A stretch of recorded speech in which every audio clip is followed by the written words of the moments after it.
പാഠപുസ്തകം എവിടെയെന്ന് ചോദിച്ച് തിരിഞ്ഞിറങ്ങിയ കുട്ടികളെ മൃഗീയമായി പോലീസിനെ ഉപയോഗിച്ച് അടിച്ചമർത്താനാണ് ശ്രമിച്ചത്. അന്ന് പത്രപ്രവർത്തകർ ചോദിച്ചു വിദ്യാഭ്യാസ മന്ത്രിയോട്, ഓണപരീക്ഷയായിട്ടും പാഠപുസ്തകം കിട്ടിയില്ല, ആദ്യത്തെ അനുഭവമാണ്, എന്താണ് ഇങ്ങനെ? അത് അദ്ദേഹം പറഞ്ഞ മറുപടി ഓർമ്മയില്ലേ നിങ്ങൾക്ക്? അദ്ദേഹം പറഞ്ഞു, ഓണം ഇക്കുറി നേരത്തെ വന്നുകൊണ്ടാണെന്നാണ്. ഓണം ഉണ്ടായ കാലം മുതൽ ചിങ്ങത്തിലല്ലേ ഓണം, കർക്കിടകത്തിൽ ഓണം വന്നിട്ടുണ്ട്. അബ്ദുറബിന് എന്ത് ഓണം, എന്ത് പാഠപുസ്തകം, എന്ത് പരീക്ഷ, എന്ത് പള്ളിക്കൂടം, വല്ല പിടിയുണ്ടായിരുന്നു. ഇതായിരുന്നു കേരളത്തിലെ വിദ്യാഭ്യാസ സ്ഥാപനങ്ങളുടെ സ്ഥിതി. ഇപ്പൊ എങ്ങനെയായി? സ്കൂൾ തുറക്കുന്നതിന് മുൻപ് കുട്ടികളുടെ കയ്യിൽ പാഠപുസ്തകം. ഈ കൊല്ലം ഒരു പടി കൂടി കടന്നു. സ്കൂൾ പൂട്ടുന്നതിന് മുൻപ് അടുത്ത കൊല്ലത്തെ പാഠപുസ്തകം ഇക്കൊല്ലം തന്നെ കുട്ടികളുടെ കയ്യിൽ കൊടുത്തു. അതാണ് കേരളത്തിൽ വന്ന മാറ്റം. ഇങ്ങനെയാണ് കേരളം മാറിയത്. പവർ കട്ടും നോട്ട് ഷെഡിങ്ങും ഇല്ലാത്ത നാടായി കേരളം മാറി. പാഠപുസ്തകങ്ങൾ സമയത്തിലെത്തി. ലാഭനഷ്ടങ്ങളുടെ അടിസ്ഥാനത്തിൽ സ്കൂൾ വിദ്യാഭ്യാസത്തെ കാണരുത് എന്ന നിലപാട് സ്വീകരിച്ചു. 40% സ്കൂളുകൾ അടച്ചുപൂട്ടാനുള്ള UDF സർക്കാരിന്റെ റിപ്പോർട്ട് മാറ്റിവെച്ചു. 10 കുട്ടികളെ ഒരു ക്ലാസ് മുറിയിൽ ഉള്ളെങ്കിലും ആ കുട്ടികളെ പഠിപ്പിക്കണം എന്ന നിലപാട് സ്വീകരിച്ചു. ആ കുട്ടികൾ നാളെ ആരാവും എന്ന് നമുക്ക് പറയാൻ പറ്റും. ഒരു സ്കൂൾ അടച്ചു പൂട്ടിയാൽ അവിടെ പഠിക്കുന്ന കുട്ടികൾ എന്ത് ചെയ്യും? അവരുടെ രക്ഷിതാക്കൾ എന്ത് ചെയ്യും? എത്ര ദൂരെയായിരിക്കും മറ്റൊരു സ്കൂൾ ഉണ്ടാവുക? ചില കുട്ടികളുടെ പഠനം അവിടെ അവസാനിച്ചു പോവില്ലേ? പണ്ട് കോട്ടയത്ത് ഉഴവൂരിനടുത്ത് ഓലമേഞ്ഞ ഒരു സർക്കാർ പള്ളിക്കൂടത്തിൽ വെറും തറയിലിരുന്ന് പഠിച്ച ഒരു പാവപ്പെട്ട വീട്ടിലെ കുട്ടിയാണ് പിന്നെ ഇന്ത്യയുടെ പ്രസിഡന്റായി മാറിയത്. അന്ന് ആ സ്കൂൾ അടച്ചുപൂട്ടിയിരുന്നെങ്കിലോ? അപ്പോ ലാഭനഷ്ടങ്ങളുടെ അടിസ്ഥാനത്തിലല്ല വിദ്യാഭ്യാസത്തെ കാണേണ്ടത്. കുട്ടികൾക്ക് സൗജന്യമായ വിദ്യാഭ്യാസം പകർന്നു കൊടുക്കാൻ കഴിയണം. ഇപ്പോഴിതാ LDF സർക്കാർ തീരുമാനിച്ചിരിക്കുന്നു, ഡിഗ്രി വരെ സൗജന്യ വിദ്യാഭ്യാസം. ഇന്ത്യയിൽ എവിടെയില്ല, കേരളത്തിൽ മാത്രമാണ്. ഞാൻ പറഞ്ഞു വന്നത്, 2016 ഒരു തകർച്ചയുടെ വക്കത്തു നിന്നാണ് കേരളത്തെ LDF സംരക്ഷിച്ചത്. അന്ന് പെൻഷൻ മുടങ്ങിപ്പോയി. കേരളത്തിന്റെ മാത്രം പ്രശ്നമല്ല, അന്ന് 18 മാസത്തെ ക്ഷേമ പെൻഷനാണ് കുടിശ്ശിക ഉണ്ടായിരുന്നത്. ഇപ്പൊ ഈ തെരഞ്ഞെടുപ്പ് സമയത്ത് ക്യാമ്പയിനായി വന്ന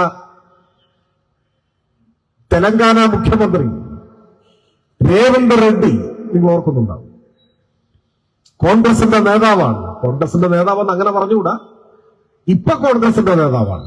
ഇന്നലെ കോൺഗ്രസ് ആയിരുന്നില്ല, നാളെ കോൺഗ്രസ് ആയിരിക്കും എന്നൊരു ഉറപ്പുമില്ല. അതാണ് ആള്. കേരളത്തിൽ നിന്ന് മുഖ്യമന്ത്രി ആക്ഷേപിച്ചിട്ടൊക്കെ പോയി. ഞാൻ അതിലേക്കൊന്നും ഇപ്പൊ കിടക്കുന്നില്ല. പറഞ്ഞു വന്നത്, ആ രേവന്ത് റെഡ്ഡി മുഖ്യമന്ത്രിയായിരിക്കുന്ന കോൺഗ്രസ് ഭരിക്കുന്ന തെലങ്കാനയിൽ 25 മാസമായി പെൻഷൻ കൊടുത്തിട്ടില്ല, ക്ഷേമ പെൻഷൻ കൊടുത്തിട്ടില്ല. 25 മാസം, 2 കൊല്ലവും 1 മാസം. ഈ മാസം സർക്കാർ ജീവനക്കാരുടെ ശമ്പളവും മുടങ്ങി എന്നാണ് വാർത്ത. ശമ്പളം കൊടുക്കാൻ കഴിയാത്ത, പെൻഷൻ കൊടുക്കാൻ കഴിയാത്ത ഒരു സംസ്ഥാനത്തിന്റെ മുഖ്യമന്ത്രിയാണ് കേരളത്തിൽ വന്ന് കോൺഗ്രസിന് വോട്ട് ചോദിക്കുന്നത്. കോൺഗ്രസ് അധികാരത്തിൽ വരുന്ന സംസ്ഥാനങ്ങളുടെ പൊതു സാഹചര്യമാണ് ഞാനീ പറഞ്ഞത്. കർണാടകയിൽ കഴിഞ്ഞ 5 വർഷത്തിനിടയിൽ 3500-ൽ പരം സർക്കാർ സ്കൂളുകൾ അടച്ചുപൂട്ടി എന്നാണ് കണക്ക്. എവിടെയെല്ലാം കോൺഗ്രസ് അധികാരത്തിലുണ്ടോ അവിടെയെല്ലാം BJPയുടെ അതേ സാമ്പത്തിക നയം നടപ്പാക്കുകയും ഏറ്റവും ജനവിരുദ്ധമായ നിലയിൽ ഭരണം മുന്നോട്ട് കൊണ്ടുപോവുകയും ചെയ്യും. ട്രഷറി കൂട്ടുന്നു, ശമ്പളം മുടങ്ങുന്നു, പെൻഷൻ മുടങ്ങുന്നു, സ്കൂളുകൾ അടച്ചുപൂട്ടുന്നു. ഇതാണ് പൊതുവായിട്ടുള്ള സ്ഥിതി. ഈ സാഹചര്യം നമ്മുടെ രാജ്യത്തെ കോൺഗ്രസ് ഭരിക്കുന്ന 2-3 സംസ്ഥാനങ്ങളിൽ നിന്നും നമുക്ക് കാണാൻ കഴിയും. അവരാണ് കേരളത്തിൽ ഈ കഴിഞ്ഞ തെരഞ്ഞെടുപ്പിൽ വോട്ട് അഭ്യർത്ഥിച്ചത്. കേരളത്തിലെ റോഡുകളുടെ സ്ഥിതി എന്തായിരുന്നു? ഇപ്പൊ ആളുകൾ പഴയ കാര്യങ്ങളൊക്കെ മറന്നുകൊണ്ടാണ്. പണ്ട് 10 വർഷം മുൻപ് കേരളം ഒരു ജനകീയ സമര രൂപം വികസിപ്പിച്ചെടുത്തു. നിങ്ങൾ ഓർക്കുന്നുണ്ടാവും. കേരളത്തിലെ എല്ലാ പട്ടണങ്ങളിലും റോഡിൽ എത്ര വലിയ കുഴിയാണ് ഉണ്ടായിരുന്നത്? ഒരാളെ ഇറങ്ങി നിന്നാ കാണാത്തത്ര വലിയ കുഴി ഉണ്ടായിരുന്നു. എത്ര ഇരുചക്ര വാഹനങ്ങൾ ആ കുഴിയിൽ വീണു? എത്ര പേരുടെ ജീവൻ നഷ്ടപ്പെട്ടു?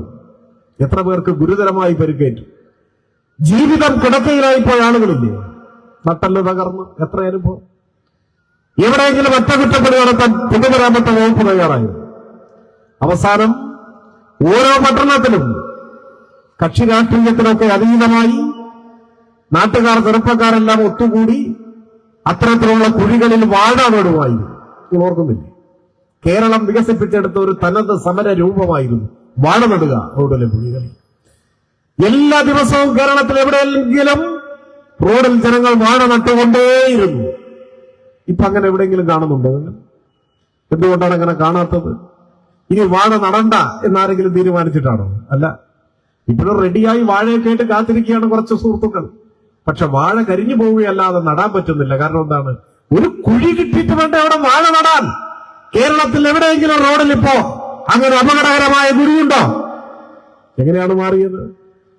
ഇത്ര ഫലപ്രദമായ പൊതുമരാമത്ത് വകുപ്പിന്റെ നേതൃത്വത്തിലുള്ള പ്രവർത്തനം.